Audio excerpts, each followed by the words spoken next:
What's up YouTube, Dale here from Zephyr Wargames, bringing you a Rise of the True Dragons structure deck opening. Now obviously there's quite a lot of cards that people want and that I want from this for, well, not quite a lot of cards, there's probably about 1 or 2 cards that people want from this deck for Blue Eyes. And then obviously if people want to, if they want to try and build Felgrands, they'll also want this as well. So we'll crack straight into this and we'll show you what you get in the TCG version. So obviously you've got your beginner's guide in here. It just shows you a little bit of, you know, those that are new to the game or those that just want a quick recap. Get these with near enough every starter deck and structure deck. And then obviously you've got the deck list on the back of this game mat. And then obviously you crack open the game mat. And you know, you've got some advertisements for everything else. Obviously Shining Victories and Breaks of Shadow, and then obviously the new Dragons of Legend Unleashed, which doesn't come out till the end of the year, or close to the end of the year. And then on the other side you've got yourself a very nice paper mat. So I mean, not many people use the paper mats, they're just there as a bit of extra, but it is actually very nice. If this Felgrand was on a map, it looked really badass. So yeah, crack past those two, and then you finally get down to the juicy deck. So I think it's 41 cards in this deck, 36 common cards, 2 ultra rare cards, 3 super rare cards, 1 token card. So yeah, 41 cards plus a token. So without further ado, we'll crack straight into this. So you get Art Brave Dragon.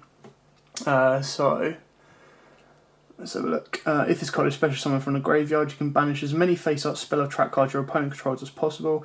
And if you do, this card gains 200 attack and defense for each card banished. Once per turn during the standby phase, if this card is in your graveyard because it was sent there this turn, sent there last turn, you can target 1 level 7 or 8 dragon type monster in your graveyard except Art Brave Dragon and special summon it.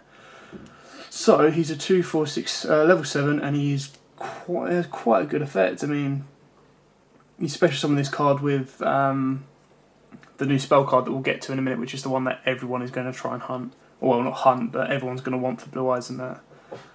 So you bring him back with that, and then obviously you're going to banish face-up spells and traps your opponent controls. So anything like that, you're winning. And then obviously the new Divine Lord Felgrand. Very nice artwork. How good it is, not in comparison to Blue Eyes, you don't really know, to be honest. It's probably not as good. So again, this is a level 8. If this card is special summoned from the graveyard, you can target 1 monster your opponent controls or in their graveyard, banish it, and if you do, this card gains attack and defense equal to the banished monster's level times 100. If this card destroys an opponent's monster by battle, you can target 1 level 7 or 8 dragon type monster in your graveyard except itself and special summon it. So these 2 cards are pretty good. If you can find a way of mixing them with the Blue Eyes ones, you're doing alright. And then Dragon Knight of Creation. This was a TCG import. Sorry, not TCG, OCG Jump promo import. It's a bit of a shame because it would have been nice to see those 2. These were the 2 that were other supers in the OCG version, and obviously the OCG version also get parallel rares as well, so they're quite nice. So maybe the TCG can work into that. But anyway, so Dragon Knight of Creation, increase this card's level by 4 during your opponent's turn only. So when this card destroys an opponent's monster by battle and sends it to the graveyard, you can send 1 level 7 or 8 dragon type monster from your deck to the graveyard. You can send 1 card from your hand to the graveyard, then target 1 level 7 or 8 dragon type monster in your graveyard. Send this card to the graveyard, and if you do, special summon that monster. You can only use the effect once per turn. It's not really the best of cards, but he's still fairly good. Ruins of the Divine Dragon Lords. So if a monster is special summoned, it's a continuous spell effect. If a monster is special summoned except from the graveyard, while you control a level 7 or 8 dragon type monster, that face-up special summon monster has its effects negated until the end of the turn, even if this card leaves the field. Once per turn, you can send 1 other face-up card you control to the graveyard, special summon 1 Dragon Lord token. Level 1, attack 0, defense 0. If this card is in your graveyard, you can send 1 level 7 or 8 dragon type monster from your hand or face up from your field to the graveyard and add this card to your hand.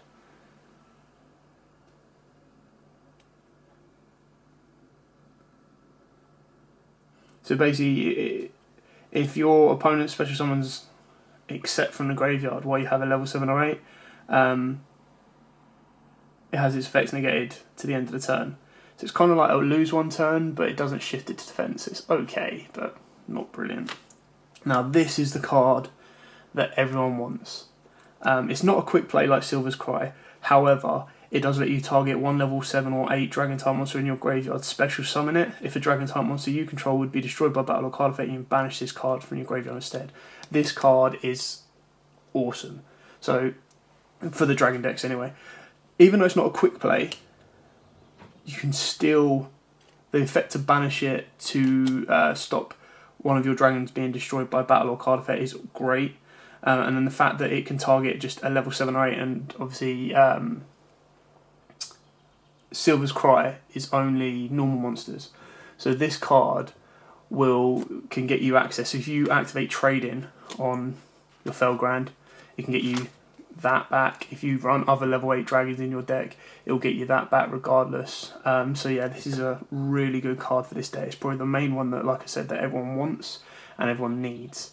So they need 3 of those. There's no other way around it.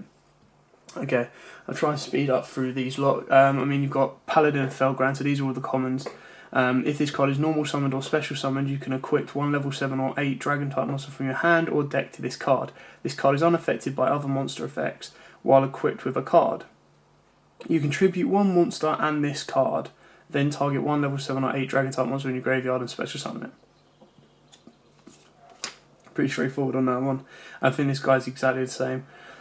When it's normal or special summoned, equipped to level 7 or 8 dragon type monster from your hand or graveyard to this card attack. So is it hand or graveyard?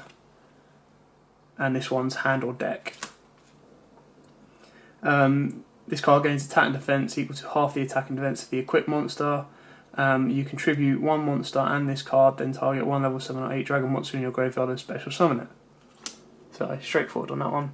The old Felgrand from the original decks cannot be special summoned except from the graveyard, and only if it was sent there from the field.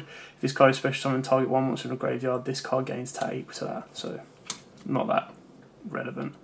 And then Dark Blaze Dragon is also the older version of Arcbrave. If this card is special summoned from the graveyard, its attack and defense become double its original attack and defense. If this card destroys a monster by battle and sends its graveyard, inflict damage to your opponent equal to the monster's original attack. So basically, you play the new spell card, bring this guy back, goes to a 2400 attack, and then if it can beat over a monster, you then, not only do you inflict damage, if it's in attack position, you then do a bit more. So it's okay, not great. Herald of Creation, once per turn, you can discard this card, then target one level 7 or higher monster in your graveyard, add that target to your hand. So it's just a recycle card, not very relevant when you mix it with the blue-eyed stuff.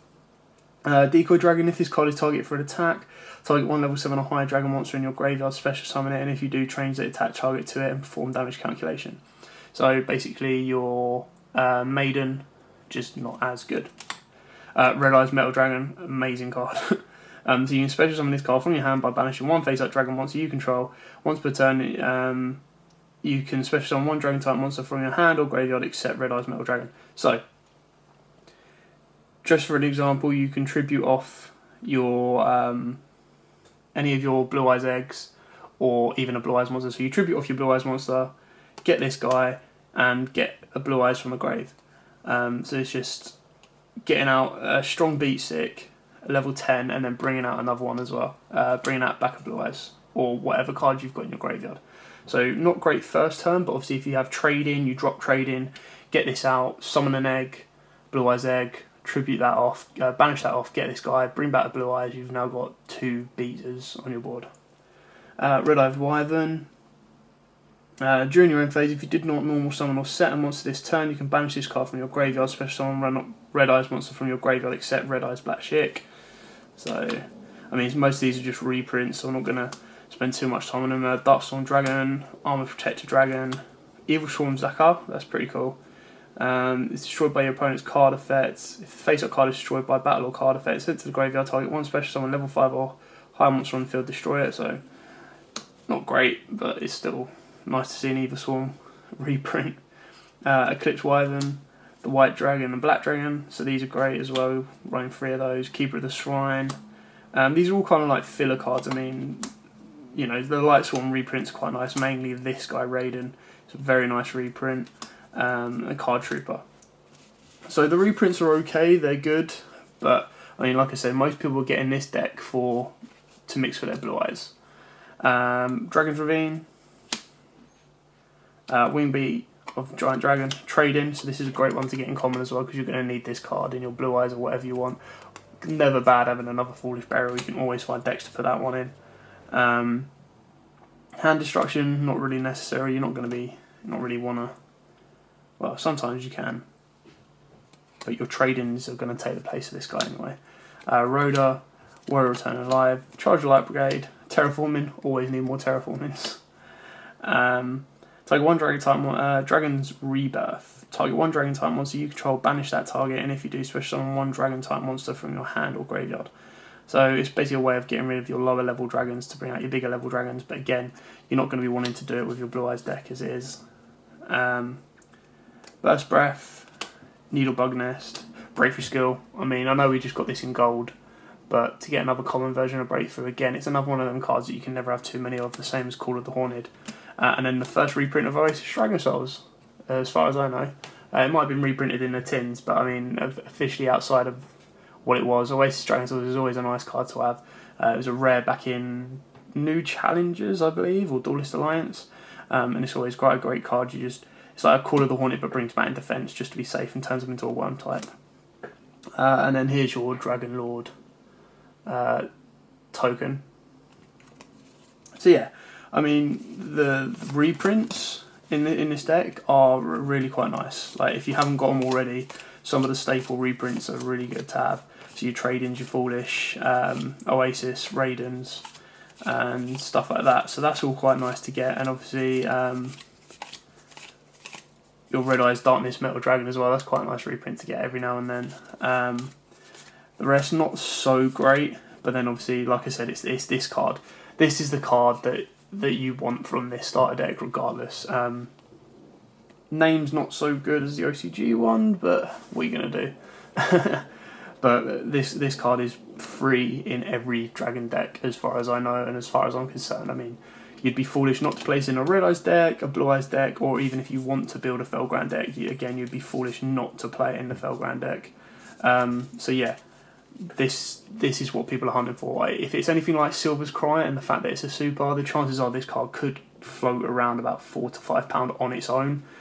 You're then looking at a few quid for the Ultras, and then maybe this card as well, a couple of quid, let alone all the common reprints. So the structure deck, if you run dragons, is definitely worth picking up without a doubt.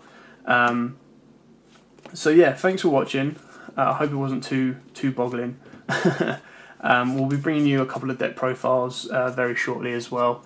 And so yeah, don't forget to like, comment, subscribe, and share the channel for us. Let us know what you think of the new structure deck, whether it's good or not, and how many cards you would float around in a Blue Eyes deck or any of your other Dragon decks.